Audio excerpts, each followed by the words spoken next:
طالب الصحراء الشرقيه وسبتهم ليا، داروا له الحجره في الصباط اللي هما البوليزاريو ديال الصحراء الغربيه. 53 سنه وحنا تنشوفوا بان انت على بالك بلي بوليزاريو دارها القذافي؟ انت على بالك بلي بوليزاريو ما دارتهاش الجزائر؟ دارتها اسبانيا باش نزيد معلومه. نو مي شكون اللي دعمها؟ شكون اللي كان يدعم فيها؟ ما تخيلني على دعمها. الخطه ديال من 3 سنوات قبل تكوين البوليزاريو تم هناك اللقاء سري ما بين الجنرالات الاسباني والجنرالات الجزائريين وديال القذافي في ليبيا في تندوف. وي هادو كانوا تسربوا، خرجوا بزاف ديال الوثائق على وجدوا في اماكن تاع المخيمات، وجدوها صار 3 سنوات قبل. صحيح. يعني تعرفني بلي انا ما نكذبش. تعرفني بلي انا ما نكذبش. انا واش نعرف؟ قلب عليا، انا واش نعرف؟ هذه هي الحقيقه. انا شفت اصبر دقيقه، انا شفت محجوب السالك في فرونس 24. دوكا ما نخليو، دوك ما ديرليش كيما الجزائريين تاوعي يقول لك خليه بن بله.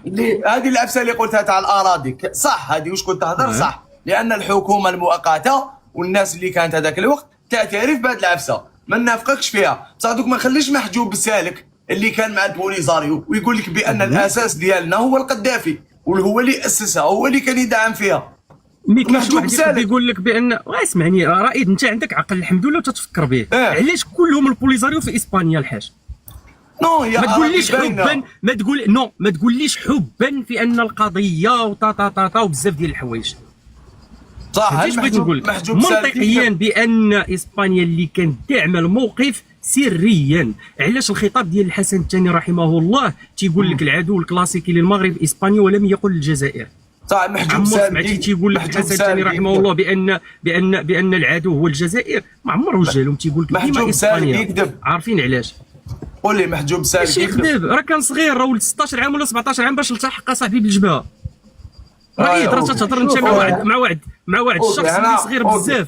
اوكي فهمتي اش بغيت نقول لك؟ ما غاديش نهضروا حنا مع واحد الشخص. انا نقدر نديها بروبابيليتي تقدر تكون، ولكن شوف دوكا حنا العفسه والراي. انا بور موا انت يتبان لك هكذا، انا بور موا نحكيها لك بصالح العباد. انا بور موا الصراع بين الجزائر والمغرب ماشي على الاراضي، نحكي لك انا على معاتب. الصراع بين الجزائر والمغرب هو حقيقه على واش يبان الراي على حسب واش نعرف المستوى البسيط اللي عندي يبان لي هو صراع دوميناسيون. شكون اللي دوميني لافريك اقتصاديا وكذا، لان اللي دوميني شمال افريقيا وتكون عنده هذه المعابر وتكون عنده تبعيه تاع الدول المحيطه بشمال افريقيا يكون هو القوه اللي راح تجيري لافريك. انا بور موا سي سا. انت دوكا اقتصاديا المغرب راهي تطور، ما كاش اللي يقدر يعكس، ما كاش اللي يقدر رغم كاع المشاكل اللي راهم كاينين في المغرب. ونعطيك واحد القضيه عاوتاني واسمح لي قطعتك رائد وغادي تشوف معايا. بالله عليك انت يا دوله غنيه والمغرب ما عندهاش دوك الثروات اللي عندك انذاك قبل البوليزاريو. نقولوا حنا فاش خرجت فرنسا يعني كنهضروا على تريليونات ديال الدولارات انذاك.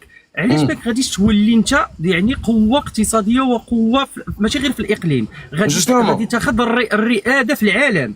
جوستومون لان ليست قضيه بانك بغيتي تشد الرياده في افريقيا. الرياده في افريقيا كون بغى يشدها راكم تشدوها بشحال ديال الجزائريين، ولكن الاموال ديال الجزائريين انتهبات خداوها حقيقه وفرنسا والبوليزاريو حقيقه. نكمل لك هذه باش تفهم. اللقاء اللي وقع سميتو على طاوله سميتو التفاوض اللي وقعت في اسبانيا وجوج خطرات في نيويورك، راه خرج ترامب في التريت ديالو وراه قالها مبدئيا تيقول لك الجزائر قابله بالحكم الذاتي ولكن عندها شرط.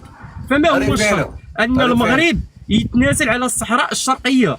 ريفينو ها نقول لك عفسه. داك تقول لي ما حبوش يجيريو لافريك، هذا خطا. حبوا يجيروا لافريك ولكن السياسه اللي راحت لها الجزائر مور محكمه بومدين والاعتماد على الصناعات الثقيله اللي كانت الجزائر ماشي واجدت لها، والسياسه الاقتصاديه المنتهجه انذاك كانت ضد انك تولي قوه ضاربه في المنطقه ولا قوه اقتصاديه. دوك باش تقولي ما حبوش، نو سي سياسات تاع الناس اللي شوا تاع الناس اللي شدوا البلاد اللي خلاوها روطه. حنا عندنا واش ما عندكمش نتوما ونقدروا نكونوا خير منكم اضعاف مضاعفه، ولكن لا ديفيرونس بيناتنا وشنو هي؟ ان اللي شدوا بلادكم عندهم وجهه نظر وسياسه اقتصاديه مليحه، واللي شدوا البلاد عندهم سياسه اقتصاديه رجعيه ما حبوش يتفتحوا ويشوفوا لقدام. فهمت كيفاش؟ هذا هو الاشكال. انت نحترم وجهه النظر ديالك ونورمال عادي انت كمغربي تحب هاد العفسه. انا نقول لك بانني انا 2 ملايين و381 الف و741 كيلومتر مربع، والله ثم تالله يا رائد هذا ما ديت منها متره، شفت متره مليمتر ما عنديش في البلاد. كان عندي مطرح، شفت مطرح في الجزائر او عندي مطرح في باري، ورغم ان كاع الجزائريين يكرهوني وجامي هضرت باسم الجزائريين، بصح دير في بالك باللي الاستماته تاع الجزائريين على الاراضي ديالهم الي انكرويابل. شفت باللي مليمتر ما يسمحوش فيه. حاجه اللي تقدر تهدم الجزائر هو الداخل، اما الخارج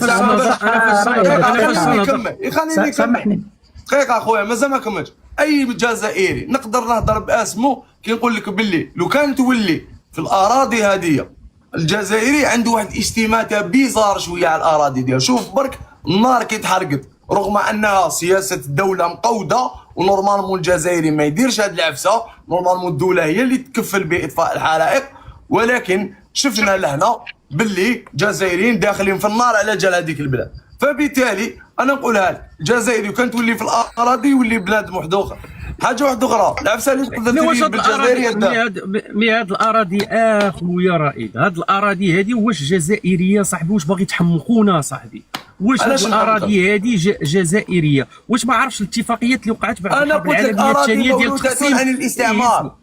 واش ما عندكش اعطيني وثيقه استقلال جزائريه خويا. ما نسحقش وثيقه استقلال. واش تنقول لك ساحترمك لو كانت عندك وثيقه استقلال. انا علاش نعم تتكلم عن اراضيك. علاش نهضر معاك بوثيقه استقلال؟ غير واحد الكلمه قالها رائد، الله يعطيك السر دقيق الا جات على خاطرك.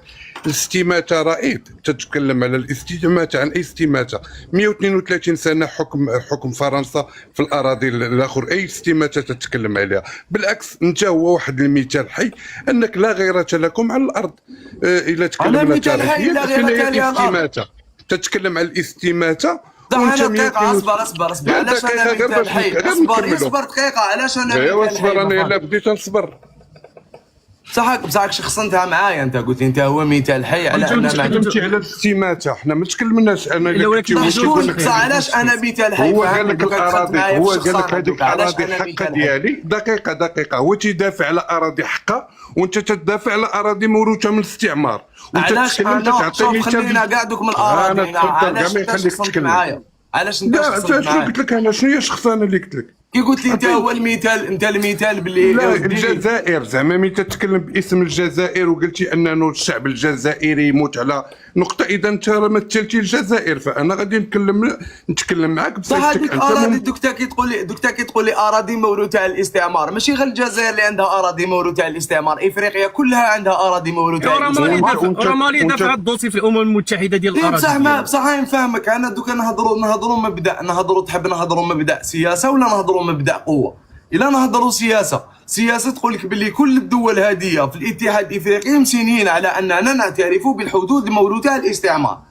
هذه هي. انا قلت لي الجزائر كانت هكذا، نقول لك لا المغرب كانت هكذا، لا بالك انتم تاريخيا لكم الاحقيه انكم تكونوا هكذا، ولكن انا فاهم. ما فهمتينيش ترى. واش الجزائر اللي خدات هاد الاراضي؟ دابا انا سؤال اللي محيرني مع خوتي الجزائريين، واش الجزائر اللي خدات هاد الاراضي هادو اللي خداتهم من تونس ومن ليبيا ومن مالي وموريتانيا والمغرب، واش الجزائر اللي جات خدات هاد الاراضي؟ لا ها انت قلتي، انت جاوبتي دابا عادي. بصح انا نجاوبك، بصح انا نورمال، انا نقول لك انا اعترف بالحدود الموروثه على الاستعمار. الجزائر ما كانتش هكذا، دوك حنا عطاونا الاستقلال هكذا. الجزائري اللي زايد مور 62 يعرف الجزائر هكذا. دير في بالك بلي الجزائري لو كان نولوا في كيستيون قوه، لو كان نولوا نهضروا قوه، يولي يقول لك هاي روح دير مليمات اللي قادر فيكم كاع. لا دابا هذا الراي ديال الشعب، ويحترم، ولكن فاش تنهضروا حنا دابا كاينين الاتفاقيات. فاش شفنا الوزير الاول الفرنسي والحكومه الفرنسيه في المغرب، وتمت هناك مشاورات قبل اللقاء المرتقب لجلاله الملك لفرنسا في هذه الايام على قضيه الصحراء الشرقيه. سالينا من يعني المغرب دقيقه نشرح لك خويا رائد. يعني المغرب لا يتكلم مع الجزائر، يتكلم مع اهل القضيه اللي هي فرنسا اللي قطعت الاراضي. خليني نكمل لك باش تفهمني رائد. يعني تنهضروا مع الناس اللي اقتطعت لنا الاراضي ديالنا، ولا نتكلم مع من يستحوذ على الاراضي الان. نتكلم مع من؟ الا مشات فرنسا لحد الان وعطاتنا وخدينا راه غادي ناخذوهم الارشيف وبزاف ديال الحوايج، وجات وفرضات عليك فرنسا باش تخوي دوك الاراضي، هل ستقدر انت كحكومه جزائريه ان تقول لا لفرنسا؟